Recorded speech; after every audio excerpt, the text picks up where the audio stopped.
Good morning dear students, hope you all are healthy and happy. आज इस class में हम क्लास 10 की साइंस का फिजिक्स से रिलेटेड चैप्टर पढ़ने जा रहे हैं जिसका नाम है magnetic effects of electric current. इसके पहले हमने इलेक्ट्रिसिटी वाले चैप्टर में पढ़ा था Joule's heating effect of electric current, और इस चैप्टर में मैंने आपको बताया था कि करंट के दो इफेक्ट्स होते, प्रभाव होते। जहां करंट फ्लो करेगी उस वायर को गर्म कर देगी और उस वायर के चारों तरफ मैग्नेट की खूबी आ जाएगी। तो पहला effect Joule's heating effect of electric current electricity वाले चैप्टर में पढ़ा था, और दूसरा effect magnetic effect of electric current इस चैप्टर में हम पढ़ने वाले हैं। बात है 1820 के एक साइंटिस्ट थे हैंस ओरेस्टेड। वो एक इलेक्ट्रिक सर्किट थी उससे रिलेटेड एक एक्सपेरिमेंट कर रहे थे। तो सडनली उन्होंने ऑब्जर्व किया कि वहां पे एक मैग्नेटिक कंपास था, मैग्नेटिक कंपास जिसमें मैग्नेट लगा होता है जो डायरेक्शन नॉर्थ और साउथ की बताती है। तो उसमें डिफ्लेक्शन शो हुआ, यानी वो मैग्नेटिक जो निडल थी उसमें डिफ्लेक्शन शो हुआ। अभी तक 1820 तक लोग ये मानते थे कि जो इलेक्ट्रिक करंट है और मैग्नेट है वो दो सेपरेट चीजें, उनमें कोई रिलेशनशिप नहीं है। जब ये ऑब्जर्व किया हैंस ओरेस्टेड ने तो उन्होंने सोचना शुरू किया और ऑब्जर्वेशन ये निकाली कि जो इलेक्ट्रिक करंट है और मैग्नेट है उनके बीच में रिलेशनशिप है, और यहां से एक नई ब्रांच का जन्म होता है जिसको हम इलेक्ट्रोमैग्नेटिज्म के नाम से जानते हैं। आज बहुत सी चीजें इन्वेंट की गई है इसी ब्रांच के बेस पे, जैसे रेडियो, टेलीविजन एक्सेट्रा। तो क्या ऑब्जर्वेशन थी, आइए फटाफट समझते हैं। There is deflection in magnetic needle on switching on and switching off the circuit. Let's say एक सर्किट हम बनाते हैं बच्चों, ये यहाँ पे हमने बैटरी लगा दी इस तरह से, यहाँ पे ये की लगा दी, ये वायर गया, लेट्स से ये रेजिस्टर है और ये मान लो एमीटर वगैरह पॉजिटिव नेगेटिव हमने सीरीज में जोड़ दिया। ये पॉजिटिव होगा तो करंट ऑब्वियसली कन्वेंशनल करंट ऐसे ही फ्लो करेगी, करंट फ्लो शुरू हो गई। मान लो यहाँ पे ये मैग्नेटिक कंपास रखा हुआ है, ठीक है। तो यहाँ पे निडल यूं थी और जैसे ही करंट शुरू हुआ, करंट चलना शुरू हुआ तो इसमें इस तरह लेट्स से इस डायरेक्शन में डिफ्लेक्शन उसका हुआ। इसका मतलब मैग्नेट, यहाँ पे मैग्नेट की खूबी आई तो मैग्नेट ने मैग्नेट को डिफ्लेक्ट किया, राइट। उन्होंने क्या किया, इसको ऑफ किया। जब ऑफ किया तो भी डिफ्लेक्शन यहां पे श्योर हुआ। On changing the direction of current, अब इन्होंने क्या किया, करंट की डायरेक्शन चेंज कर दी। तो हम भी चेंज कर देते हैं, ये पॉजिटिव नेगेटिव इस तरह से, इधर पॉजिटिव, अब पॉजिटिव इधर हो गया तो करंट की डायरेक्शन ऑब्वियसली ये हो गई, राइट। तो ये पॉजिटिव नेगेटिव इस तरह से। जब इन्होंने करंट की डायरेक्शन चेंज की तो जो डिफ्लेक्शन इधर हो रहा था उन्होंने पाया कि इधर हो रहा है। वही चीज मैंने लिखी, on changing direction of current deflection in needle is reversed. पहले इधर थी अब इधर हो गई। On changing magnitude of current, इन्होंने करंट का मैग्नीट्यूड चेंज किया। कैसे चेंज किया होगा, बैटरी जो है और ज्यादा लगा दी। हम जानते हैं V is directly proportional to I, Ohm's law कि वोल्टेज बढ़ाने पे करंट बढ़ती है। तो हमने यहां पे और बैटरी लेस से लगा दिया इस तरह से। तो देखा डिफ्लेक्शन जो यहां तक हो रहा था अभी डिफ्लेक्शन और ज्यादा होने लगा। On increasing magnitude of current deflection in current also increases. और उसके बाद हैंस ओरेस्टेड ने कंफर्म किया कि इलेक्ट्रिक करंट और मैग्नेट दो अलग चीजें नहीं है, ये दोनों एक ही चीज है, उनको एक ही साथ हमें पढ़ना चाहिए। और एक नई ब्रांच का जन्म हुआ इलेक्ट्रोमैग्नेटिज्म का। आज electromagnetism plays an important role, और बहुत सी चीजें इलेक्ट्रोमैग्नेटिज्म पे बेस्ड हैं। इसकी पूरी की पूरी ब्रांच है और हम इसमें बहुत सी चीजों की स्टडीज करते हैं। अब भाई मैग्नेट आ गया तो उसकी कुछ फील्ड होगी, उसका कुछ एरिया होगा जहां वो अपने प्रभाव को दिखा सकता है। तो मैग्नेटिक फील्ड क्या है, the region surrounding a magnet. एक मैग्नेट, लेट्स से ये मैग्नेट है, बार मैग्नेट, इसके चारों तरफ का वो क्षेत्र जिस उसके इस मैग्नेट के चारों तरफ का वो क्षेत्र जिसमें ये अपना प्रभाव दिखा सकता है उसको हम बोलते हैं मैग्नेटिक फील्ड। कैसे लिखेंगे? The region surrounding a magnet in which the force of magnet can be detected. अगर मान लो ये इतना एरिया इस मैग्नेट का है और इसके बाहर हमने किसी मैग्नेट को रख दिया तो वो कोई फोर्स एक्सपीरियंस नहीं करेगा। इसके अंदर लाएंगे, यहां पे रखा तो फोर्स एक्सपीरियंस करेगा। अट्रैक्टिव हो सकती है या रिपल्सिव फोर्स हो सकती है। नॉर्थ नॉर्थ आता है तो रिपल्शन, साउथ साउथ पोल आएगा तो रिपल्शन। नॉर्थ साउथ यानी opposite poles attract each other, like poles repel each other. तो ये चीज आपको ध्यान में रखनी है। अब मैग्नेट की बात हो रही, थोड़ी सी बात यहां और हो जाती है कि एक मैग्नेट है, आप उसको कितने भी छोटे पार्ट में तोड़ दो, अगर यहां पे नॉर्थ पोल है तो दूसरी साइड में साउथ पोल हो जाएगा। यानी magnetic monopole does not exist. ऐसा कभी भी नहीं हो सकता कि एक मैग्नेट में नॉर्थ पोल है और साउथ पोल नहीं है। जहां पे नॉर्थ होगा साउथ पोल भी वहीं होगा। आपने मैग्नेट को तोड़ दिया तो फिर से साउथ पोल डेवलप हो गया, नॉर्थ पोल डेवलप हो गया। तो नॉर्थ और साउथ पोल किसी मैग्नेट में हमेशा होते हैं। सही है। मैग्नेटिक फील्ड हमने समझा, अब मैग्नेटिक फील्ड लाइन समझते हैं।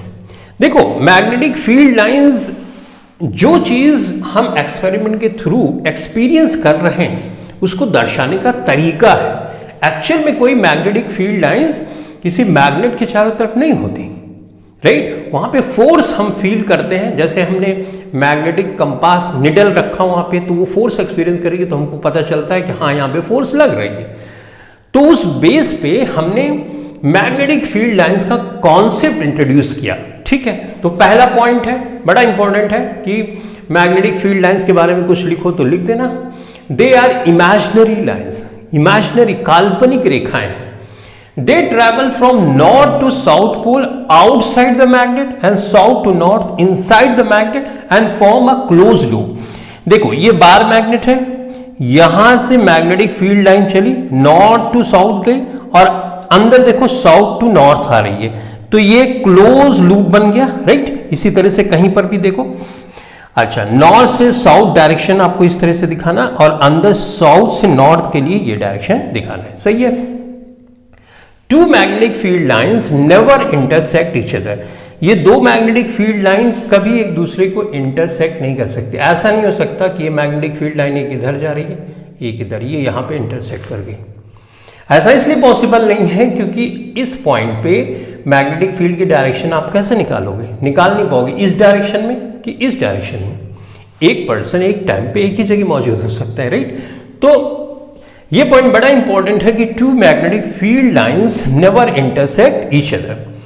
The denser is the magnetic field lines, the stronger is the magnetic field. जैसे मान लो ये है मैग्नेटिक फील्ड लाइंस, ये है और एक जगह मैग्नेटिक फील्ड लाइंस यूं है, राइट?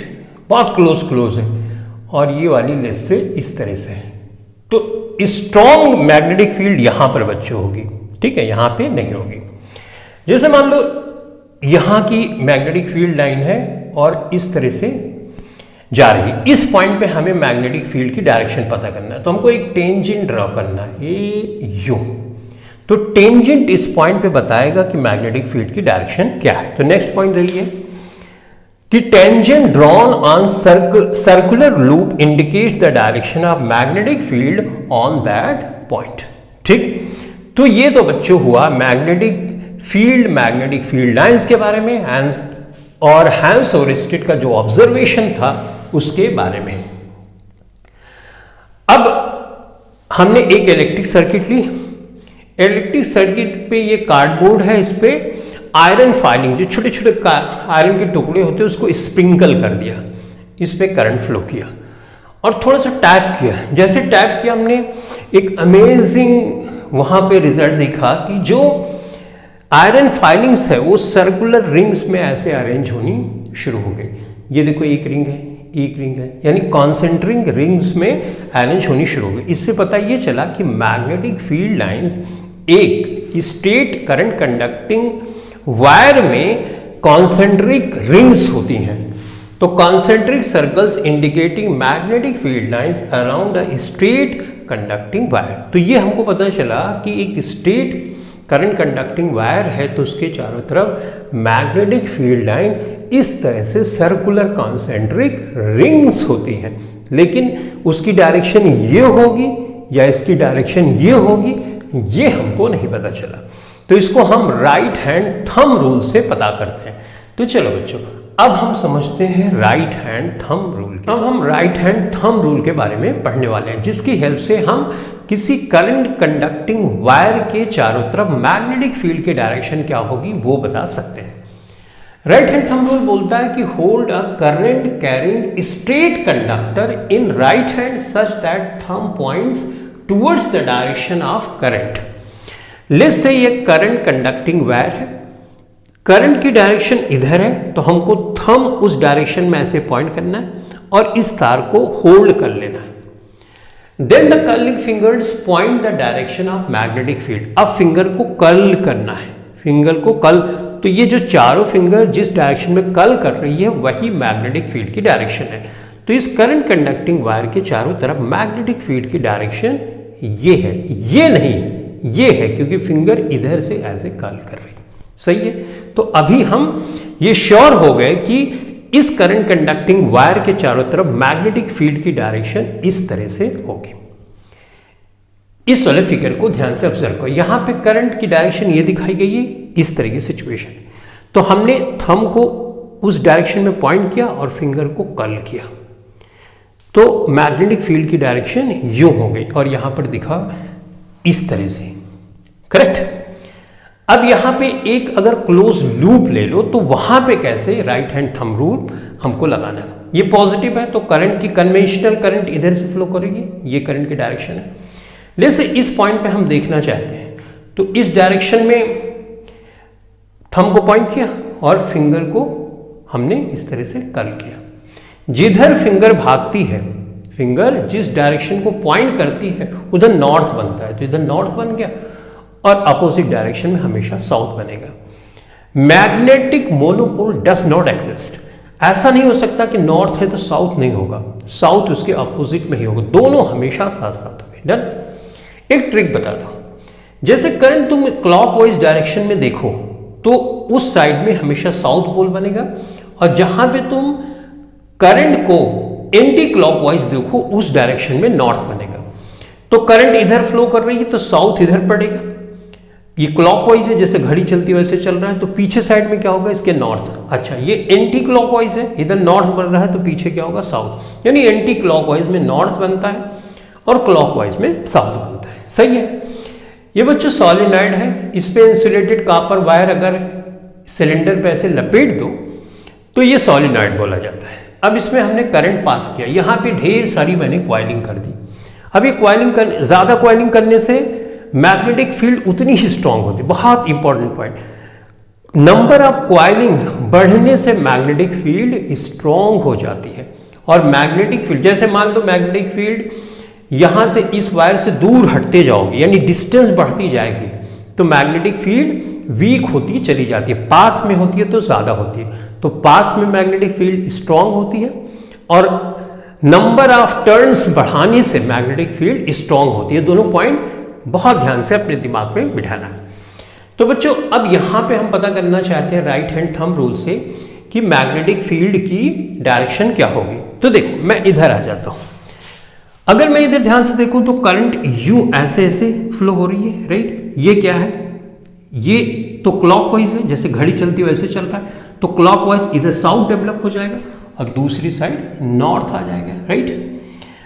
ये जो सॉलिनॉइड है इसके अंदर स्ट्रेट लाइन होती है मैग्नेटिक फील्ड की, और जैसे बाहर निकलती है थोड़ा सा ऐसे बेंड होना शुरू होती है, तो इसके अंदर स्ट्रेट लाइन होती है। सॉलिनॉइड की हेल्प से हम इलेक्ट्रोमैग्नेट बनाते हैं जो कि टेम्परेरी मैग्नेट है। इसके अंदर मटेरियल रख दो, लेस से स्टील तुमने रख दिया, करंट फ्लो कराओ तो जो स्टील रखी है वो मैग्नेट की तरह बिहेव करेगी, लेकिन करंट जैसे हटा दोगे वो स्टील जो होगी वो जैसे स्टील थी फिर से वैसे ही हो जाएगी। तो टेम्परेरी मैग्नेट के लिए हम सॉलिनॉइड का इस्तेमाल कर सकते हैं। यहाँ पे दो चीजें बड़ी जरूरी थी, एक तो ये समझना और दूसरा ये समझना सॉलिनॉइड के बारे में। सही है। अब देखो बच्चों, ये जो करंट कंडक्टिंग वायर है, यहां पे अगर हम राइट हैंड थंब रूल के हिसाब से लगाएं तो भी हम निकाल सकते हैं, राइट। अब एक चीज बता दो, राइट हैंड थंब रूल को अगर उल्टा कर दो, यानी ये कर्लिंग फिंगर को मान लो करंट की डायरेक्शन है, तो थंब क्या बताएगा, मैग्नेटिक फील्ड की डायरेक्शन। ऐसा करोगे तो जहां सर्कुलर कॉइल होगी वहां बड़ा इजी हो जाता है। तो ये करंट की डायरेक्शन है, राइट, करंट इधर जा रही है, तो ये फिंगर्स को हमने मान लिया कि ये करंट की डायरेक्शन, तो करंट की डायरेक्शन ये है, तो थंब क्या पॉइंट कर रहा है, ये मैग्नेटिक फील्ड की डायरेक्शन को पॉइंट कर रहा है। देखो यू अंदर गई और थंब कहां पे, यू थंब कहां पे, इस डायरेक्शन में पॉइंट कर रहा है। तो इसका मतलब इसका अगर उल्टा भी कर दोगे तब भी बात सही है, कोई इश्यूज नहीं है। जहां पे कॉइल ढेर सारी हो ना, इसको तुम मान लो कि ये करंट है और इसको मान लो कि ये मैग्नेटिक फील्ड है, तो वहां पर इजी हो जाएगा। I hope you have understood how to apply right hand thumb rule in straight current conducting wire, in circular coil, in solenoid, और कैसे नॉर्थ और साउथ पोल तुमको डिसाइड करना है। सही है, एक और ले लेता हूं, जैसे ये मान लो करंट इधर फ्लो कर रही है, थंब ऐसे लगाया, कर्ल किया फिंगर, तो मैग्नेटिक फील्ड की डायरेक्शन ये हो गई। सही है, तो इस तरह से राइट हैंड थंब रूल से हम ये पता कर सकते हैं कि मैग्नेटिक फील्ड की डायरेक्शन क्या होगी। सही है। अब बच्चों फ्लेमिंग का लेफ्ट हैंड रूल के बारे में समझते हैं। फ्लेमिंग के लेफ्ट हैंड रूल से हम पता करते हैं कि फोर्स किस दिशा में लगेंगे। इसके लिए हमको दो चीजें पहले से पता होना चाहिए, करंट और मैग्नेटिक फील्ड। मैंने मैग्नेटिक फील्ड को यहां पर B से दिखाया, और यहां पे रूल है कि फ्लेमिंग का लेफ्ट हैंड रूल हम कैसे लगाएं। सही है। अब यहां पे लिखा बच्चों, straight the thumb, four finger, ये है थंब है, ये फोर फिंगर है, और ये मिडल फिंगर है। म्यूचुअली परपेंडिकुलर का मतलब ये इसके 90 पे, ये इसके 90 पे, और ये वाली इसके 90, हर एक फिंगर एक दूसरे के 90 डिग्री पे होनी चाहिए। If the four finger point in the direction of magnetic field, अगर ये मैग्नेटिक फील्ड की डायरेक्शन यानी B को पॉइंट करता है, and middle finger in the direction of current, और ये करंट की डायरेक्शन को पॉइंट करता है, तो ये जो थंब होगा ये उस कंडक्टर पे फोर्स किस डायरेक्शन में लगेगा वो बताएगा। तो ये हमारा बच्चों है फ्लेमिंग्स लेफ्ट हैंड रूल। अब मैं आपको समझाता हूं। थ्री फिंगर्स लेफ्ट हैंड की म्यूचुअली परपेंडिकुलर आपको इस तरह से स्ट्रेच करना है कि ये एक दूसरे के 90 डिग्री पर हो। यहां पे फोर्स ये बताएगा, B मैग्नेटिक फील्ड ये, और करंट ये बताएगा FBI। FBI जैसे CBI होता है वैसे अमेरिका में FBI होता है, तो ऐसे भी आप याद कर सकते हो। तो FBI हो गया, डन। अब अगर आपको दो चीजें पता है तो तीसरी चीज आप निकाल सकते हो। तो चलो एग्जाम्पल के थ्रू समझते हैं। अब यहां पे एक चीज पहले बता देता हूं, उसके बाद इस रूल को अप्लाई करते हैं। अगर क्रॉस लगा है तो इसका मतलब इस पेपर के अंदर मैग्नेटिक फील्ड जा रही है, ठीक है। अगर इस तरह से लगा है तो मैग्नेटिक फील्ड बाहर की तरफ आ रही है। सही है, ओके। अब हम समझते हैं कि इस फ्लेमिंग के लेफ्ट हैंड रूल को हम कैसे अप्लाई करेंगे। यहां पे देखो ये B है, मैग्नेटिक फील्ड की डायरेक्शन यहां दी गई। दो चीजें हमको पता है, इलेक्ट्रॉन इधर मूव हो रहा है। अब इलेक्ट्रिसिटी वाले चैप्टर में मैंने बताया था कि इलेक्ट्रॉन जिधर मूव होता है कन्वेंशनल करंट उसके अपोजिट डायरेक्शन में मूव होती है। तो यानी करंट कहां मूव होगी बच्चों, करंट की डायरेक्शन तो ये हो जाएगी, यानी I ये हो गया। सही है। अब फ्लेमिंग का लेफ्ट हैंड रूल लगाओ। B की डायरेक्शन देखो, सबसे बेस्ट मेथड बता रहा हूं। B की डायरेक्शन पहले फिक्स हो, B किधर है, ये। तो चलो B की डायरेक्शन ध्यान देना, ये B की डायरेक्शन है, ठीक है। I तो ऊपर है, देखो I ऊपर है, तो ये इसको यहीं पे फिक्स रखो और I की डायरेक्शन में इसको घुमाओ। तो इस फिंगर को अब देखो, ये हो गया अपना B और ये I। थंब कहां बता रहा है, अंदर, यानी मैग्नेटिक फील्ड की डायरेक्शन इस केस में कहां पे है, इनसाइड द बोर्ड, और आप में रहेगा इनसाइड द नोटबुक। सही है। तो इस तरह से हमको समझना है। यहां पे एक बड़ी इंपॉर्टेंट चीज है, याद रखना कि ये एक दूसरे के 90 डिग्री पे ही होती है। लेट्स से कि मैं कोई चीज लेता हूं, ये दो मार्कर लेता हूं, ध्यान देना, दो मार्कर लेता हूं। अब यहां पे कुछ चीजें पहले से ही डिसाइड हो जाती है। देखो ये है तो अब इसमें एक मैग्नेटिक फील्ड है और एक करंट है। तो इसमें जैसे इस तरह से 90 डिग्री पे है, तो फोर्स जो लगेगी 90 डिग्री पे लगेगी, या तो इधर लगेगी या तो इधर लगेगी। इधर नहीं लग सकती नीचे, क्यों? क्योंकि ये तो इसके 180 पे हो जाएगा, और इधर भी नहीं लग सकते क्योंकि ये इसके 180 पे। तीनों म्यूचुअली परपेंडिकुलर का मतलब हर एक 90 डिग्री पे होना चाहिए। तो यहां से तो पता चल गया, या तो इधर लगेगी या तो इधर लगेगी, करेक्ट। अच्छा, अगर इस तरह की सिचुएशन है तो फोर्स कहां लगेगी? फोर्स या तो इधर लगेगी या तो इधर लगेगी, 90 इन दोनों के 90 डिग्री पे लगेगी, राइट।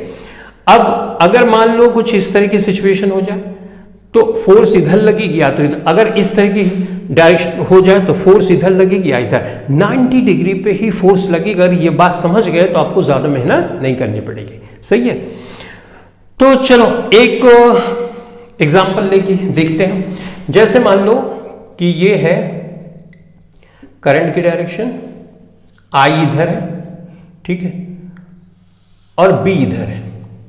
इस तरह की सिचुएशन, I इधर है और B इधर है, यानी मैग्नेटिक फील्ड इधर है। तो फोर्स किधर लगेगा ये हमको चेक करना है। I इधर है, B इधर है, इस तरह से हमने कर लिया। अब सोचो इन दोनों का 90 डिग्री क्या है? या तो इस साइड है या तो इस साइड है, या बोर्ड के अंदर जाएगा या बोर्ड के बाहर आ जाएगा। अब ये तो फिक्स हो गया। अब लेफ्ट हैंड रूल से देख लो कि अंदर कि बाहर। लेफ्ट हैंड रूल लगा, देखो B कहाँ है बच्चों? B नीचे है, नहीं? तो B नीचे कर दिया। अब I की डायरेक्शन में से ये थंब कहाँ? बाहर पॉइंट कर रहा है। इसका मतलब मैग्नेटिक फील्ड इस बोर्ड के बाहर या आपकी तरफ ये मैग्नेटिक फील्ड की डायरेक्शन होगी। तो इस तरह से हमको फ्लेमिंग का लेफ्ट हैंड रूल लगाना है। और बात बहुत ध्यान से मेरी सुनना है, जब आपको पूछा जाए डायरेक्शन तो पहले से ही देख लो 90 डिग्री किधर बन रहा है। तो दो ही पॉसिबिलिटी हो सकती है, उसके अनुसार जैसे ही लेफ्ट हैंड लगाओगे आपको फट से डायरेक्शन पता चल जाएगी, सही है। तो इस तरह से फ्लेमिंग के लेफ्ट हैंड रूल के बारे में हम डोमेस्टिक इलेक्ट्रिक सर्किट के बारे में पढ़ने वाले हैं। डोमेस्टिक इलेक्ट्रिक सर्किट में दो वायर होते हैं, एक मेन वायर होता है जिसमें करंट फ्लो करती है और दूसरा न्यूट्रल वायर होता है। लाइव वायर हम मेन वायर को बोलते हैं, ये इसको पॉजिटिव भी बोलते हैं और ये रेड कलर का होता है। न्यूट्रल वायर जिसको हम नेगेटिव भी बोलते हैं और ये ब्लैक कलर का होता है। इलेक्ट्रिसिटी मीटर में एंट्री करने से पहले फॉर सेफर साइड हम एक इलेक्ट्रिक फ्यूज लगा देते हैं। फ्यूज का काम और किस तरह से ऑपरेट करती है इसके बारे में हमने इलेक्ट्रिसिटी वाले चैप्टर में पढ़ा था। ये heating effect of electric current पे काम करती है। लेट्स से अचानक से करंट स्पाइक करती है तो करंट ज्यादा बढ़ेगी तो तार ज्यादा गर्म होगा। तो ऐसी कंडीशन में ये वायर ज्यादा गर्म हो जाएगा और ये फ्यूज जो है मेल्ट कर जाएगी और आगे करंट फ्लो नहीं करेगा। तो हमारा इलेक्ट्रिसिटी मीटर और बाकी इलेक्ट्रॉनिक अप्लायंसेस सुरक्षित हो जाएंगे। इसके बाद हम इन दोनों वायर को इलेक्ट्रिसिटी मीटर से पास करते हैं। इलेक्ट्रिसिटी मीटर से हम पावर कंजप्शन हमने कितना किया है, कितनी इलेक्ट्रिसिटी बिल, कितनी यूनिट यूज की है, यहां से पता किया जाता है। उसके बाद एक डिस्ट्रीब्यूशन बॉक्स है containing main switch and fuses for each circuit. तो यहां पे हम दो तरह के फ्यूज इस्तेमाल करते हैं जनरली, एक 5 एम्पियर की और एक 15 एम्पियर की। 5 एम्पियर की जो फ्यूज इस्तेमाल करते हैं बल्ब, फैन और छोटे जैसे इलेक्ट्रॉनिक डिवाइसेस होते हैं जिसमें एनर्जी का कंजप्शन कम होता है, वहां पे यूज करते हैं। अगर जैसे सडन करंट का स्पाइक हो जाता है, 6 एम्पियर होता है, तो ये जो फ्यूज है यहां से मेल्ट कर जाएगी और यहां बल्ब और फैन इन सब चीजों के पास इलेक्ट्रिक करंट पहुंचेगा ही नहीं। तो ये इलेक्ट्रॉनिक अप्लायंसेस हमारे सुरक्षित रहेंगे। 15 एम्पियर्स पे ये ऑपरेट ही करते हैं। तो इसका मतलब अगर इससे ज्यादा करंट फ्लो करेगी तो यहां से मेल्ट कर जाएगा और आगे करंट फ्लो नहीं करेगा। तो गीजर, एयर कूलर्स और इस तरह की जो चीजें हैं जो 15 एम्पियर पे ऑपरेट करती हैं वो आसानी से हम सुरक्षित कर सकेंगे। यहां से ये मेन वायर निकलता है और इस तरह से जाता है और ये हमारा है न्यूट्रल वायर। इन दोनों वायर के बीच में, लाइव वायर और न्यूट्रल वायर के बीच में 220 वोल्ट का डिफरेंस होता है। पोटेंशियल डिफरेंस 220 वोल्ट का होता है। हमने इसको पैरेलल में कनेक्ट करके रखा है, यानी इसका भी 220 वोल्ट होगा पोटेंशियल डिफरेंस, इसका भी और इसका भी, राइट। यहाँ पे आप देख रहे होंगे यहाँ पे एक छेद, दो छेद और ये तीसरा छेद है, राइट। तो ये जो तीसरा वाला है, इससे हम अर्थ वायर को कनेक्ट करके रखते हैं। ये वहां पर बड़ा हेल्पफुल है जो इलेक्ट्रॉनिक अप्लायंसेस में मेटालिक सरफेस होता है, जैसे इलेक्ट्रिक आयरन होता है, राइट, और बहुत सी ऐसी चीजें होती हैं जिनमें, जैसे रेफ्रिजरेटर वगैरह होता है, तो वहां पे आपने देखा होगा 3 सॉकेट होती है।